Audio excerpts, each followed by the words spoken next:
Admiral Krovac stood on the bridge of the Supreme Victory, his four-fingered hands clasped behind his back as he stared at the blue-green planet on the main view screen. Earth, the newest target for the Trizarian Empire. Primitive, he said, his scaled skin catching the soft blue light of the command center. Another world that will soon serve the Empire. Behind him, his officers worked quietly at their stations. None questioned the Admiral. In his 30 cycles of service, Krovac had conquered 12 worlds for the Empire. His methods were simple and always successful. Show up with overwhelming force, demonstrate power, and accept surrender. The few species who resisted never lasted more than a few days against the massive Trizarian fleets. Report, he ordered. His second-in-command, Major Tem, stepped forward. Unlike the Admiral's deep blue scales, Tem's were pale green, marking him as from the southern regions of the Trizarian homeworld. Admiral, our scans confirm previous intelligence, Tem said. The humans have established small colonies on their moon and the red planet they call Mars. Their technology is at least 3 generations behind ours. They have nuclear weapons, but nothing that could harm our ships. Their space fleet consists of fewer than 50 vessels, most of them unarmed scientific craft. Krovac nodded, satisfied. And our numbers? 5,000 warships. Admiral, the standard conquest force. We outnumber their space vessels by more than 100 to 1. Excellent. Krovac turned to look at the planet again.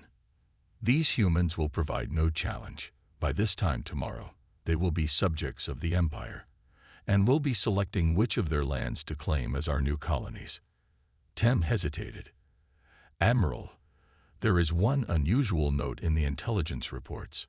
Unlike other species we've encountered, humans have an exceptionally diverse cultural and governmental structure. They are not unified under a single leadership. Krovac waved a dismissive hand.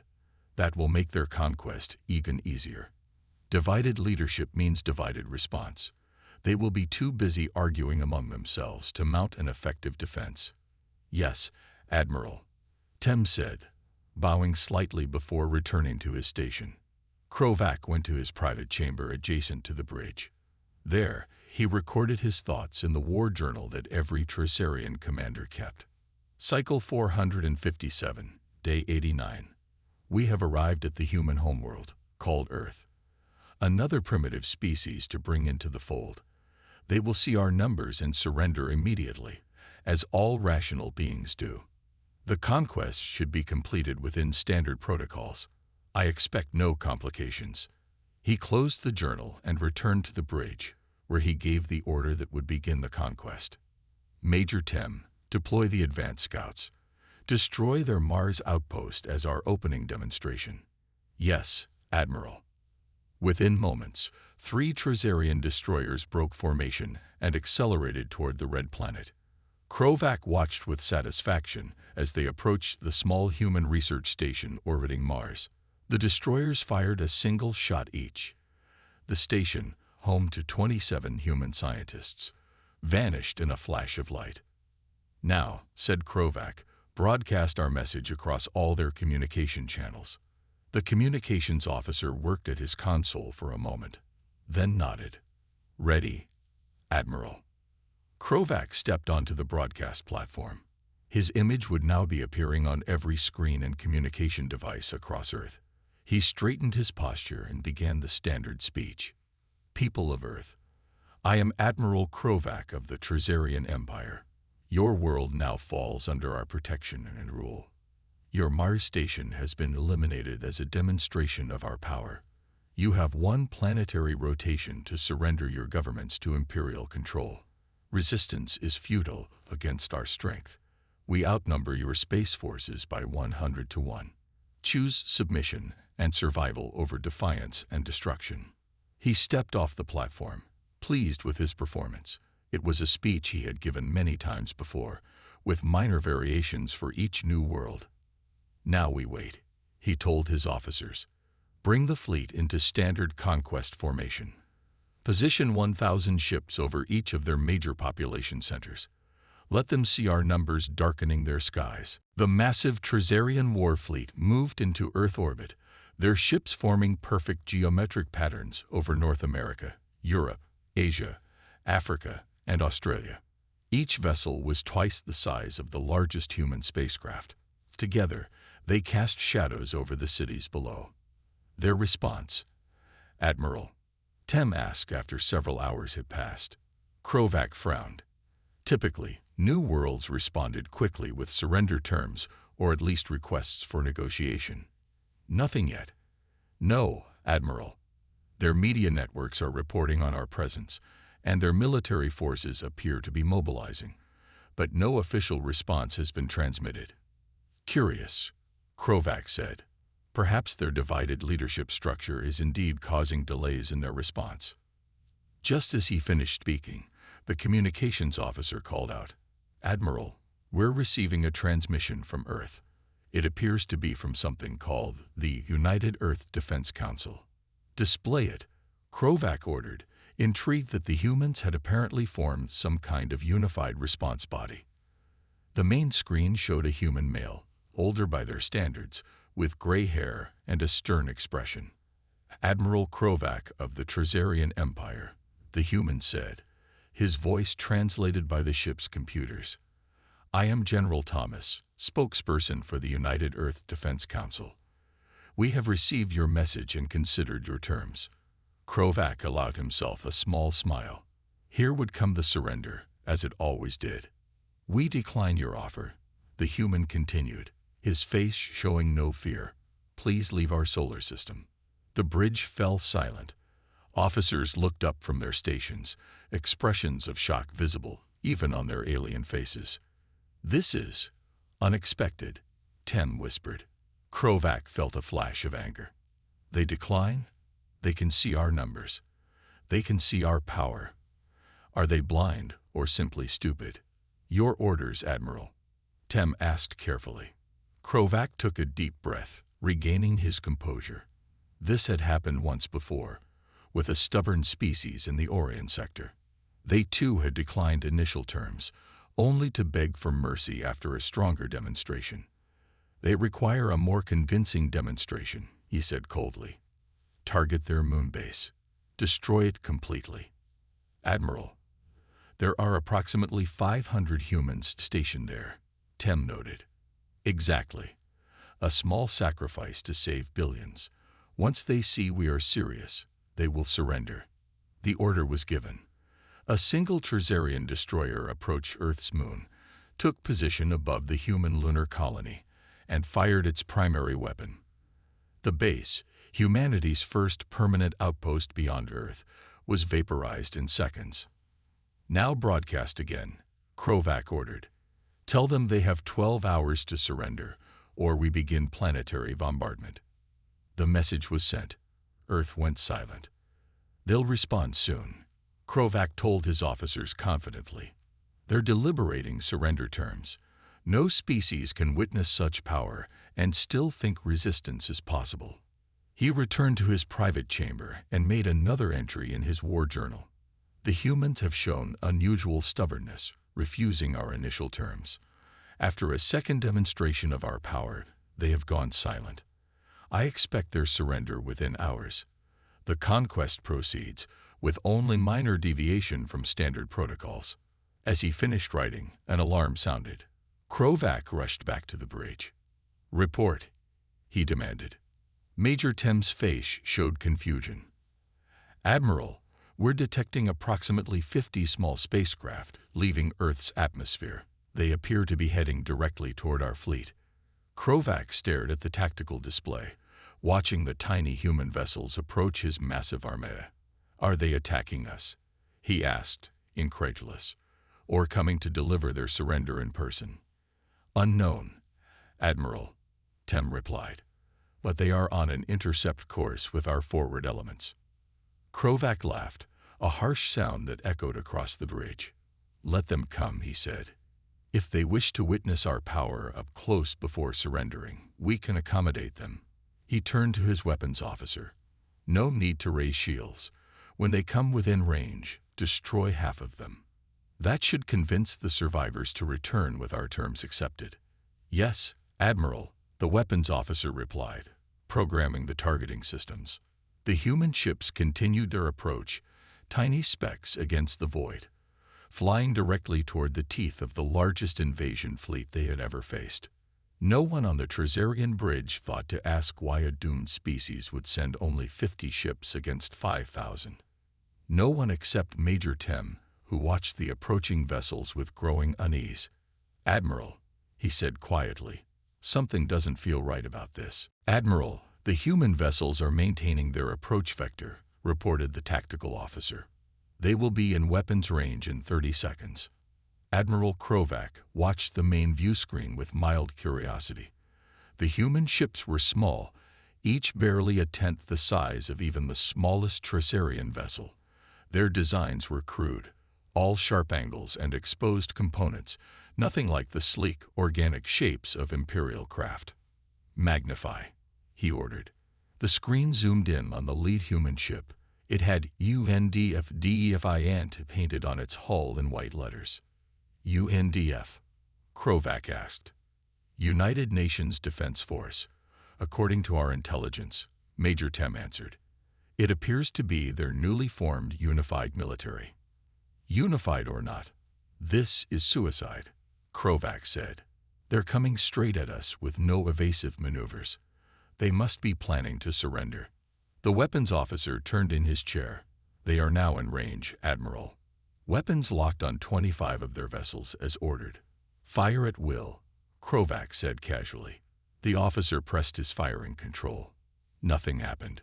"Sir, weapons not responding," he said, confusion in his voice. "Running diagnostic." Krovac frowned.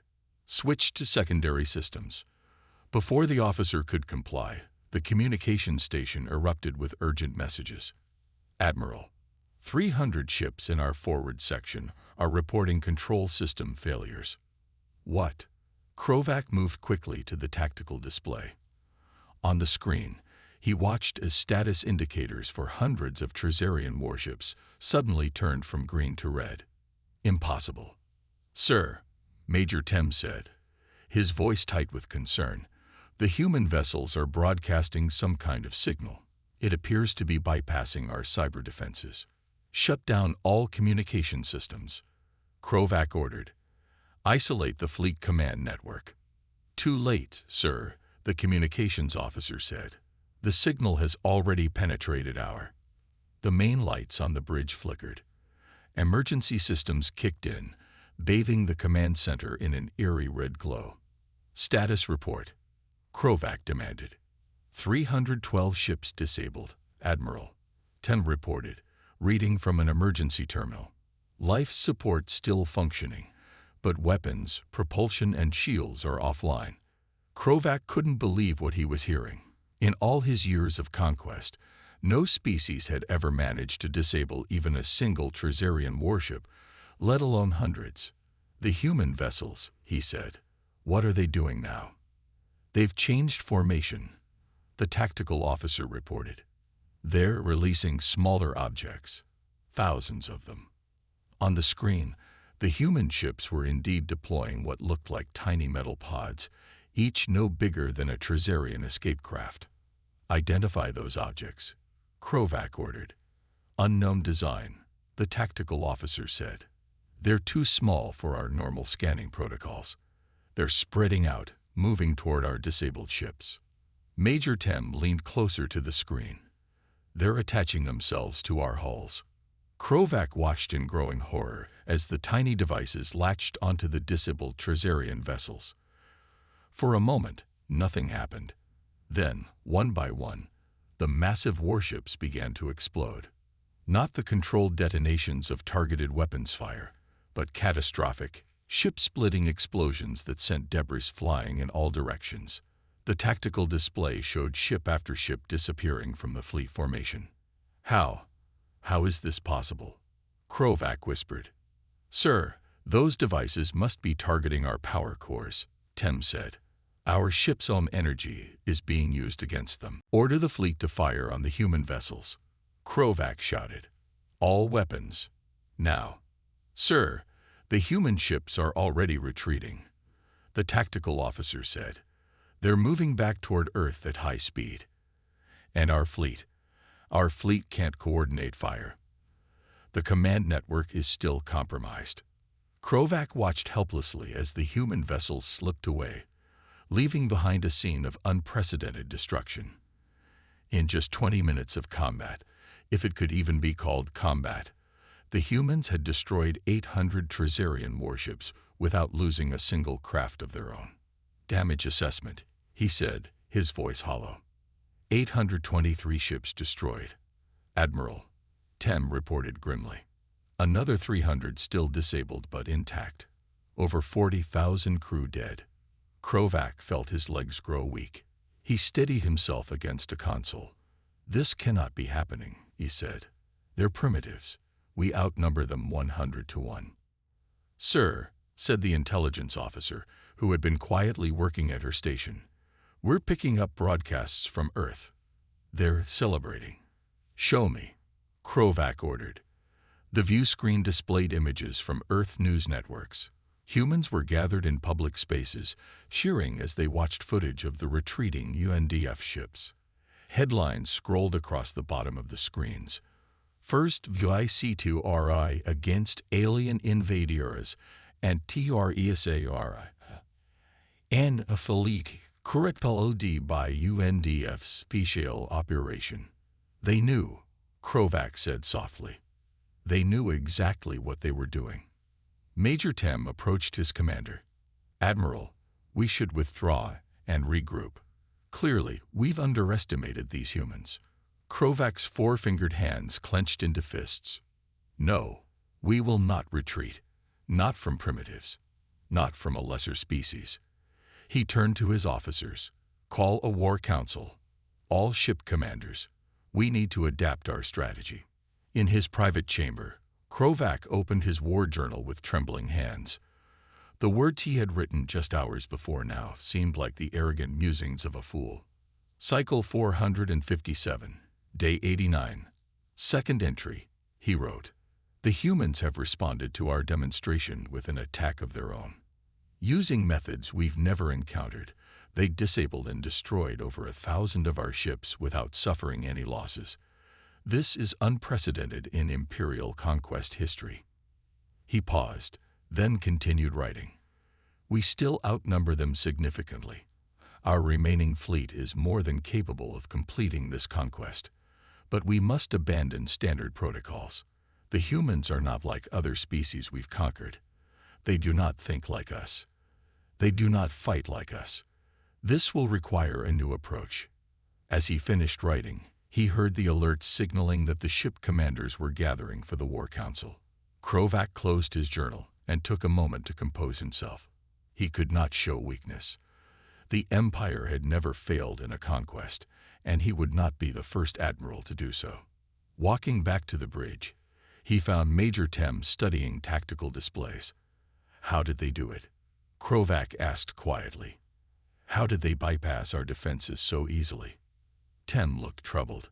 Intelligence is still analyzing the attack, Admiral, but preliminary findings suggest the humans used our own communication protocols against us. They didn't hack our systems. They tricked them into accepting commands as if they came from Imperial command. That's impossible, Krovac said. Our systems are generations beyond their technology. That's what our intelligence suggested, Tem replied. But it appears the humans are far more adaptable than we anticipated. They may have captured and studied Trazarian technology from previous encounters on the outer edges of their system. Krovac felt a chill run down his spine. If the humans could adapt this quickly, what else might they be capable of? The War Council chamber was filled with the holo-projections of ship commanders. Many looked shaken. Some were openly angry.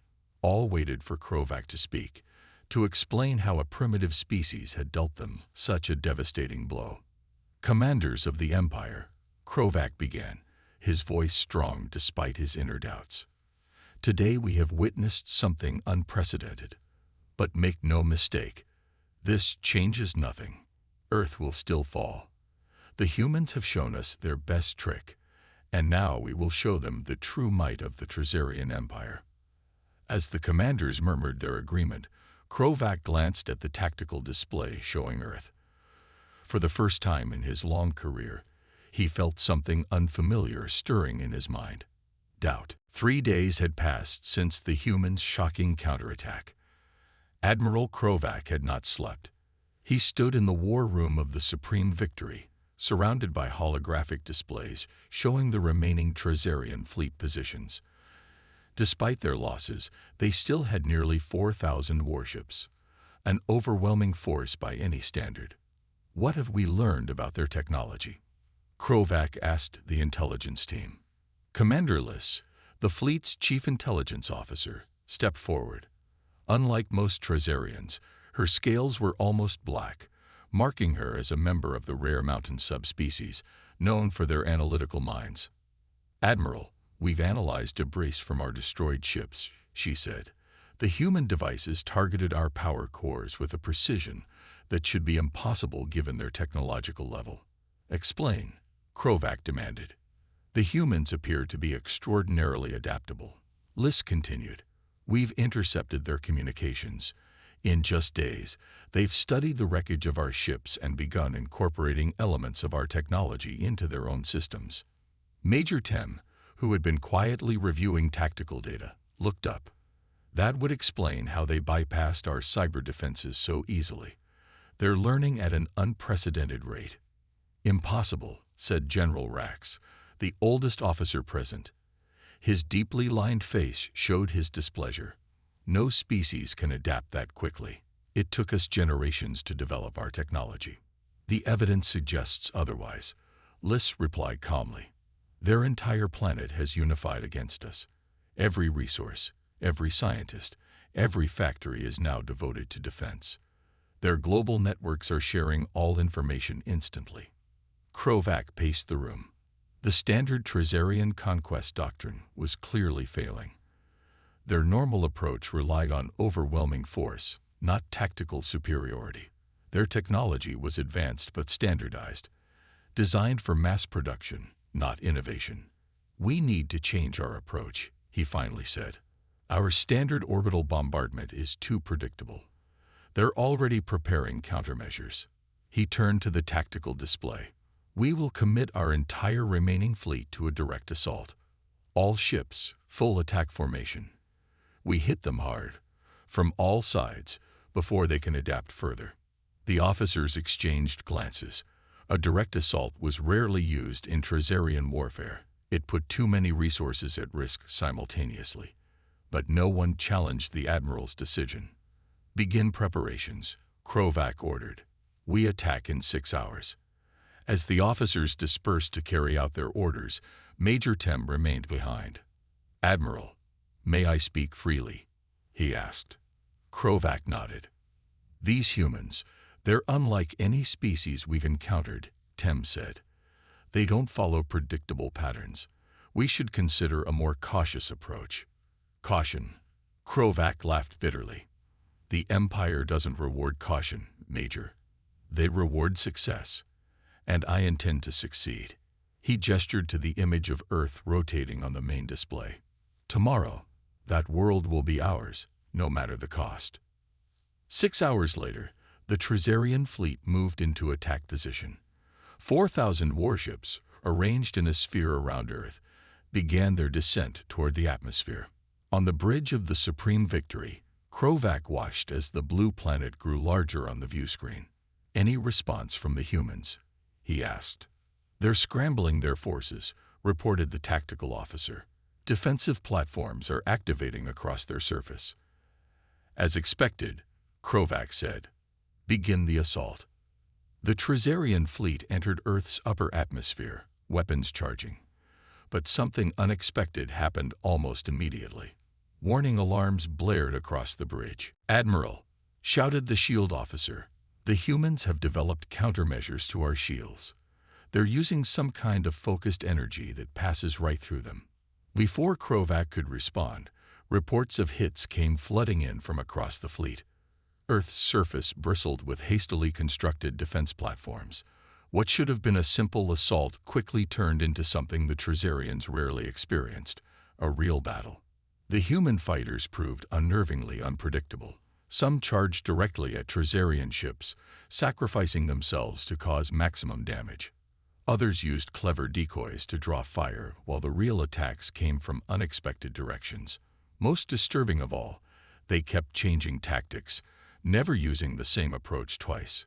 "They're targeting our command ships," Major Tem reported, his voice tight with stress.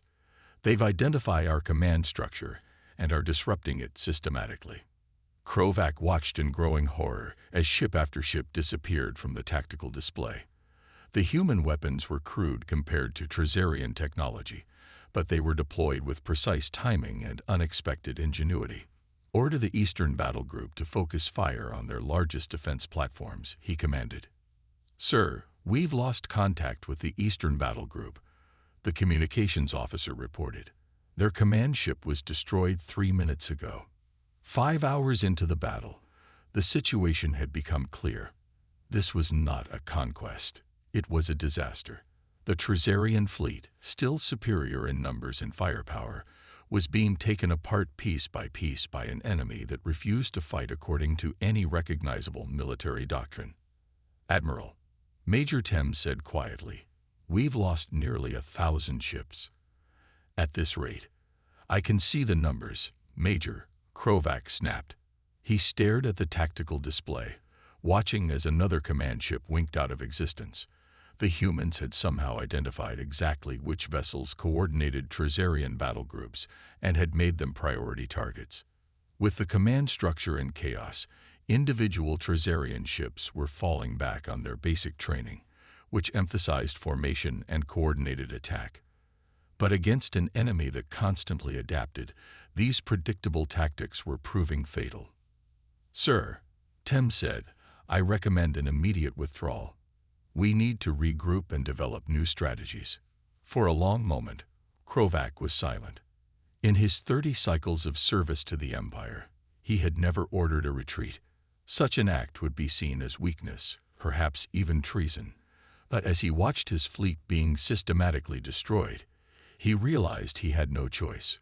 "Order all ships to disengage and withdraw to Rally Point Zenith," he finally said, his voice hollow.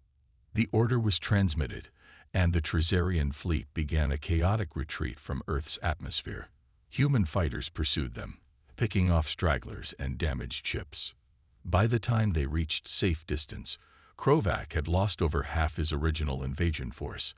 The humans had suffered massive casualties as well, but their resolve appeared undiminished. Their communications, which the Trazarians were still able to intercept, spoke not of the cost, but of victory. In his private chamber, Krovac made another entry in his war journal. Cycle 457, Day 92. "The direct assault has failed. We have lost over 2,500 ships. The humans fought with a ferocity and adaptability I have never witnessed. Their tactics change constantly, making our standard doctrines useless." He paused, then added words he never thought he would write. "For the first time in my career, I have ordered a retreat. The conquest of Earth cannot proceed using standard imperial methods. I will request permission from the High Command to develop a new approach." As he closed the journal, Krovac knew that the Empire would not be pleased. No Trazarian admiral had ever failed in a conquest mission. But he also knew something else, something that filled him with a fear he had never experienced before. The humans were not just fighting back. They were learning, adapting. And if the battle continued on its current course, the Trazarians would not just fail to conquer Earth. They might lose everything. Admiral Krovac stood before the holographic projection of the Trazarian High Command. 7 elderly Trazarians, their scales faded with age, stared at him with cold eyes. The chamber was silent except for the soft hum of the projection equipment.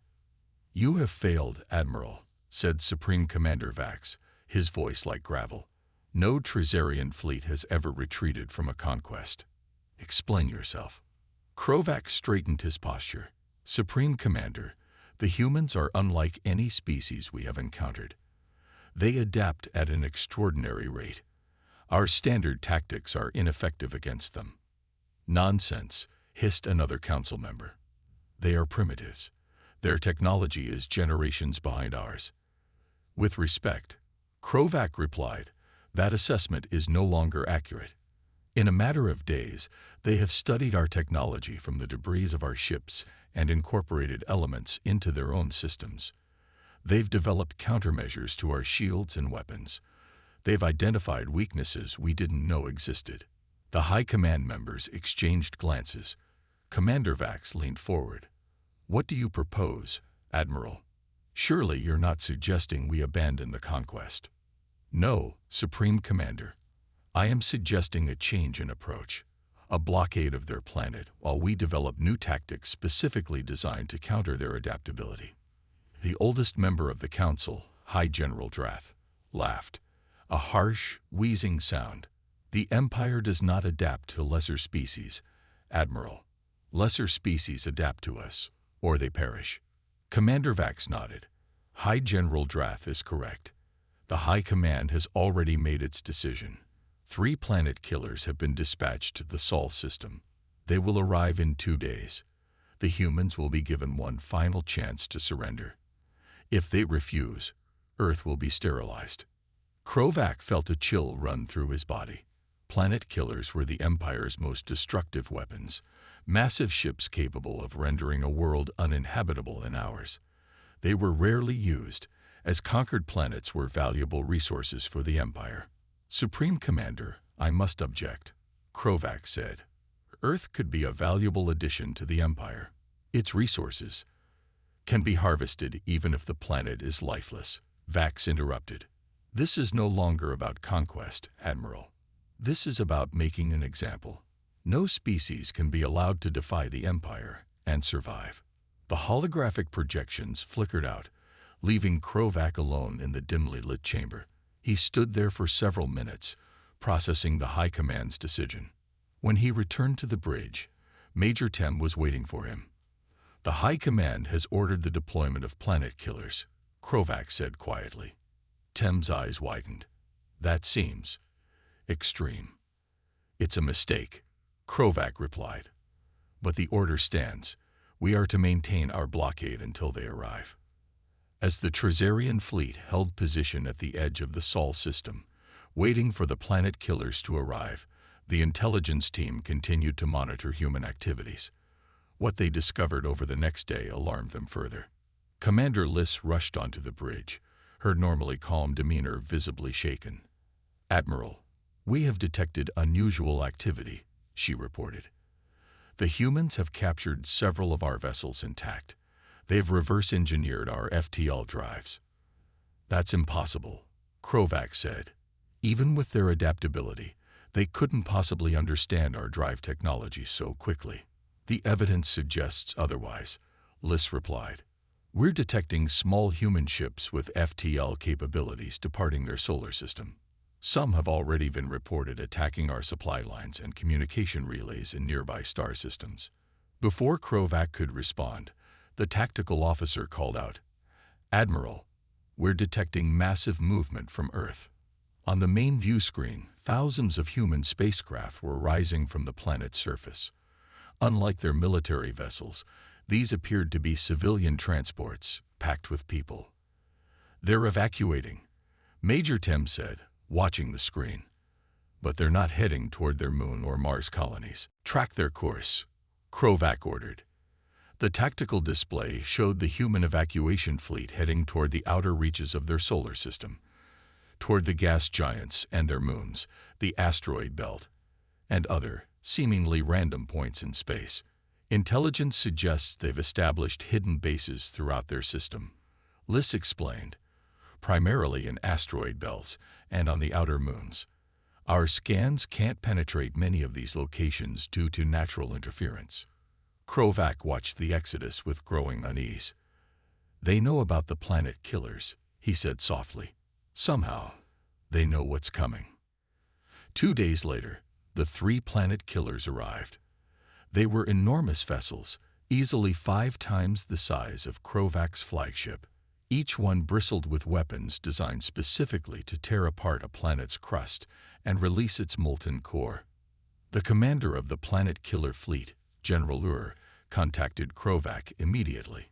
"Admiral, you will position your remaining ships to ensure no human vessels interfere with our approach to Earth," he ordered. "We will deploy in standard triangulation formation for maximum coverage." "General," Krovac said, "I must advise caution. The humans have demonstrated unusual capabilities." "Your advice is noted, Admiral," interrupted, "and dismissed. You failed in your conquest. Now step aside and let real warriors handle this." The Planet Killers moved into position around Earth, forming a perfect triangle that would allow their combined weapon systems to crack the planet like an egg. General broadcast the final ultimatum to any humans remaining on the planet. "People of Earth, you have defied the Trazarian Empire. This defiance ends now. Surrender completely, or your world dies. You have 1 hour to respond." No response came. The evacuation had continued throughout the days of waiting, and now Earth's major cities appeared largely abandoned according to Trazarian scans. "They're going to sacrifice their homeworld," Major Tem asked in disbelief. "Or they have a plan," Krovac replied grimly. "General should be more cautious." As the hour deadline passed, the Planet Killers activated their primary weapons. Enormous energy beams began to form at the front of each vessel, the power building to levels that would tear through Earth's crust. "Energy readings are off the scale," reported the Supreme Victory Science Officer. "Firing sequence commencing in 10 seconds. Krovac watched the screen, a sense of dread growing in his chest. Something wasn't right. The humans had proven themselves too clever, too adaptable, to simply abandon their homeworld without a plan. "General should abort," he said. "This feels like a—" The Planet Killers fired simultaneously, their devastating beams converging on Earth. But at the critical moment, something incredible happened. The beams hit some kind of energy field surrounding the planet. Not a defensive shield, but something else entirely. "What is that?" Tem asked in shock. "Energy readings are fluctuating wildly," the science officer reported. "The Planet Killers' beams are being redirected somehow." On the screen, they'd watched as Earth itself seemed to glow with stored energy. The Planet Killers tried to shut down their weapons, but it was too late. The energy they had poured into Earth was being channeled, controlled, and then released. A massive shockwave erupted from the planet, expanding outward at incredible speed. It engulfed the 3 Planet Killers instantly, tearing them apart. Then it continued outward, catching hundreds of Trazarian ships before they could escape. The Supreme Victory shook violently as the edge of the shockwave hit it. Alarms blared across the bridge. Officers were thrown from their stations. "Report," Krovac shouted as he pulled himself up from the floor. "The Planet Killers are gone," Tem said in disbelief. "Along with nearly 1,000 of our ships, and Earth. Earth is still there, but—" On the view screen, Earth had changed. Its blue oceans were boiling, its green continents burning. The humans had saved their world from total destruction, but at a terrible cost. They had rendered their own homeworld uninhabitable. "They sacrificed their planet to destroy our Planet Killers," Krovac whispered. "What kind of species would do such a thing?" As the remains of the Trazarian fleet regrouped, one thing became terrifyingly clear. The humans had not only survived, they had set a trap, and the Empire had walked right into it. Admiral Krovac stood alone in the communication chamber of the Supreme Victory. Only a week had passed since the Planet Killer disaster, but it felt like a lifetime. His once mighty invasion fleet was now reduced to less than 1,000 ships, many of them damaged. The humans, despite sacrificing their homeworld, were far from defeated. The holographic projector hummed to life, and the stern faces of the Trazarian High Command appeared before him. Their expressions were grim. "Admiral Krovac," Supreme Commander Vax began, his voice cold with controlled rage. "Explain how you allowed 3 Planet Killers to be destroyed." Krovac straightened his back. Supreme Commander, I advised caution. General rejected my advice and proceeded with the standard deployment. The humans had prepared a trap. They somehow converted the planet killer's own energy into a weapon. Impossible, another council member hissed. With respect, Krovac replied, we must stop saying that word. The humans have repeatedly done what we considered impossible. They sacrificed their own homeworld to destroy our most powerful weapons. He paused, then added, and that is not all. We are receiving reports of human attacks throughout the sector. The council members exchanged alarmed glances. Explain, Vax demanded. The humans had already evacuated most of their population to hidden bases throughout their system. They have ships with our FTL technology, small fast vessels that are striking our colonies and outposts with surgical precision. Krovac brought up a tactical display showing red alert markers across a map of Trazarian space. In the past 3 days, they have attacked 26 outposts, destroyed 7 supply convoys, and disabled 2 major communication relays. The council was silent for a long moment. Finally, High General Drath spoke, his ancient voice barely above a whisper. How can this be? We outnumbered them by 100 to 1. We had superior technology, superior weapons. And yet, Krovac said quietly, we lost everything. The words hung in the air, an admission of defeat that no Trazarian admiral had ever uttered before. The human psychology is unlike anything we've encountered, Krovac continued. They don't fight to preserve, they fight to win at any cost. They sacrificed their cradle world in a strategy we couldn't comprehend. Commander Liss, who had been standing silently beside Krovac, stepped forward. If I may, Supreme Commander, our intelligence has uncovered important insights into human evolution. Vax nodded for her to continue. Unlike Trazarians, who evolved from herd species that relied on numbers for survival, humans evolved as persistence hunters and adaptive problem solvers. They developed as cooperative individualists with an unusual capacity for creative thinking under pressure. In simple terms, Krovac added, when we attack in overwhelming numbers, we expect surrender because that's what our evolutionary history would demand. But humans see numbers as a challenge to overcome, not a reason to submit. The High Command was silent again, processing this information. Finally, Supreme Commander Vax spoke. Admiral, what is your assessment of our current situation? Krovac had prepared for this question. We cannot win this war. Supreme Commander, not with our current approach. Not with our current understanding of humanity. Before the Council could react with outrage, he quickly continued, the human counteroffensive is growing. Their ships are appearing in systems we thought were secure. They are targeting our key infrastructure with precision. And, he hesitated, several of our recently conquered species are now in open rebellion, apparently inspired by human tactics. The shock on the council members' faces was clear even through the holographic projection. What are you suggesting, Admiral? Vax asked, his voice suddenly tired. A full retreat from the Sol sector, establishment of a quarantine zone, and Krovac took a deep breath. A peace treaty. A peace treaty. One council member exclaimed. The Empire does not sign peace treaties with lesser species. Then perhaps, Krovac said quietly, we must reconsider which species is truly lesser. The debate raged for hours, but in the end, the practical reality won out. The Trazarian Empire, for the first time in its 1,000-year history, would sue for peace. 3 days later, on a neutral space station at the edge of the Sol system, Admiral Krovac met with the human representatives. To his surprise, they were not vengeful or gloating. Their lead negotiator, a woman named Admiral Cole, was firm but respectful. Our terms are simple, she said. The Trazarian Empire will acknowledge the sovereignty of all human-controlled space.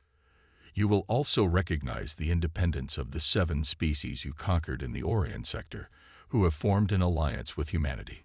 Krovac studied her face, looking for signs of the ferocity that had destroyed half his fleet, but saw only calm determination. And what guarantees do we have that humanity won't continue its attacks on our territory? He asked. Admiral Cole's expression remained neutral. The same guarantee you have with any peace treaty, Admiral. Mutual benefit. We have no interest in conquest. We only wanted to be left alone. You sacrificed your homeworld to defeat us, Krovac said. That doesn't suggest a peaceful nature. A flicker of sadness crossed her face. We sacrificed Earth to survive. There's a difference. We knew the risk when we installed the energy reflection system. Most of our population was evacuated, but Earth will be uninhabitable for generations. She leaned forward slightly. We're not naturally warlike, Admiral, but we will do whatever it takes to protect our freedom. Later, in his private chamber, Krovac watched footage his intelligence team had recovered from Earth's final moments. The recording showed billions of humans evacuating, not in panic but with grim determination. They moved in orderly lines onto transport ships, carrying only essential belongings, many looking back at their homeworld one last time. One intercepted message from a human commander particularly caught his attention. They thought our greatest strength was our planet. They were wrong. Our greatest strength is that we can lose everything and still keep fighting. Krovac opened his war journal for what he knew would be the final entry of this failed campaign. Cycle 457, Day 99. The peace treaty has been signed. The Sol sector is now quarantined to all Imperial ships. The humans have achieved what no other species has ever done. They have forced the Empire to retreat. He paused, then continued writing. We didn't just lose ships and territory. We lost our understanding of the universe. Numbers mean nothing against a species that transforms defeat into opportunity. The humans didn't just survive us. They're stronger because of us. Krovac closed the journal and looked out the viewport at the stars. Somewhere out there, the humans were rebuilding, adapting, growing stronger. The thought should have filled him with dread, but instead, he felt something unexpected: respect. May the stars help any empire that threatens them next, he whispered to the empty room. On the bridge, Major Tem was waiting with the coordinates for their return to Trazarian space. Are we really leaving, Admiral? He asked.